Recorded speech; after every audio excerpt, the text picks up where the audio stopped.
Hello, welcome back to Emily Spins It. My name's Emily Mills, and today I'm so excited to have Matty Marz with me. Hi, Matty. Hi, happy to be here. Oh, I'm so excited to have you. Welcome. Coming from the skies, straight from the pop music heavens, lands Matty Marz, pop music's next muse. Swirling in sonic landscapes similar to the likes of Charlie XCX, Carly Rae Jepsen, and Madonna, Matty reinvents classic pop aesthetics in a fresh, pink, and irreverent, sleek sound, perfect for crafting the hits of tomorrow. Solidifying her upcoming project, named to be determined, Matty has started to tease the first single, Boyfriend Material, which promises to wow her fans and music listeners alike. Okay, so that's what we're working on now, but I would love to know what your first live show was like, the first one you ever performed. Every artist has like their show that they remember so like vividly in their brain. And I played a show, one of my first shows ever. And I think it was at Mercury Lounge, if I'm, not mistaken. And I remember playing to like a room full of like 20 people and slowly watching all of those people like leave the room. And I think a lot of people would like have that as like a traumatizing experience. I think for me, it just it showcased that like, you're never owed an audience.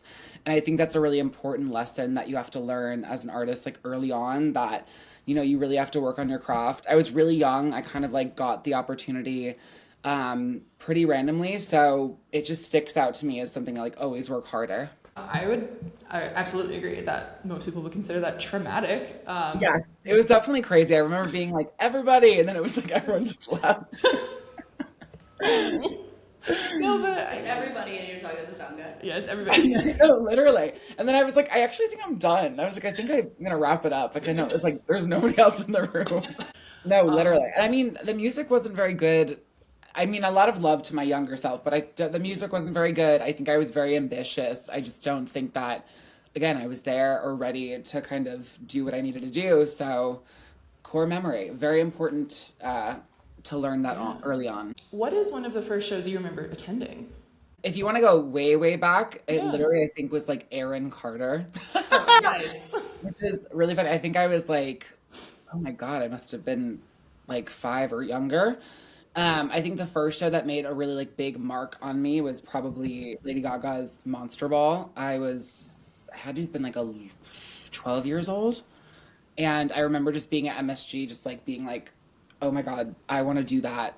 That is like the most incredible thing I've ever witnessed in my 2 eyes at that age. And I mean, honestly, still to this day, like it's Lady Gaga. So that was such a pivotal, I think, moment of my young creativity kind of forming of being like, oh, I didn't know that was like a possibility. Like you can be a pop star. Yeah, absolutely. I can totally understand what you mean there, where like maybe it wasn't the first, but it was one of the first where you maybe like had the sentience to incorporate that into who you were and Totally. have it affect you. Would you say that Lady Gaga is like one of your favorite artists from growing up? Totally. I Yeah. mean, really feel like she's one of the last like major pop stars of like the 21st century. What she's been able to do in her career is, nothing short of incredible. And I feel like she's a lesson for every artist to push further into themselves and to, be more authentic and to try new things, be weird. And she's just the GOAT. No, I agree. I'm a huge fan. Were there any other, or I know she was like the quintessential pop star, but were there maybe any other artists out there that you felt really shaped you as either a music listener or a young musician? I feel like my big ones were like Prince, Ooh. Madonna. My parents listened to a lot of Tom Petty, so inadvertently, like a lot of his songwriting became a part of like my music vocabulary.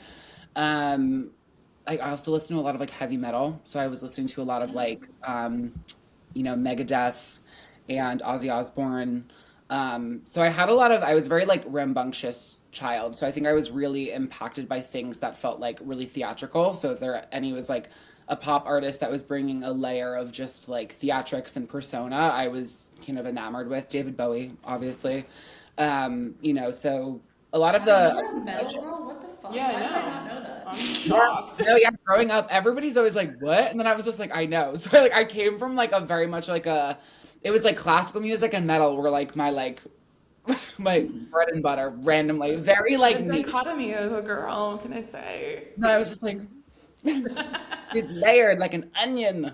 No, that's the type of music I personally like as well. Like larger than life, loud, fast, theatrical, like something that makes you sort of like transports you somewhere else. So I can see the correlation between someone like a Prince or a Madonna and then metal, because metal is drag, it's camp. Oh, it's so camp. And it's like, who's the guys that wear the masks? Is that Slipknot? Yes, Slipknot. So it's like, it's just like anybody who's just like, they're so heavy metal. And like, they're guys that wear masks. Like, I'm like, camp. Like, or Kiss with all that makeup. Like, yeah, literally. I'm like, come on. I'm like, that's what makes life worth living. I'm like, fun stuff.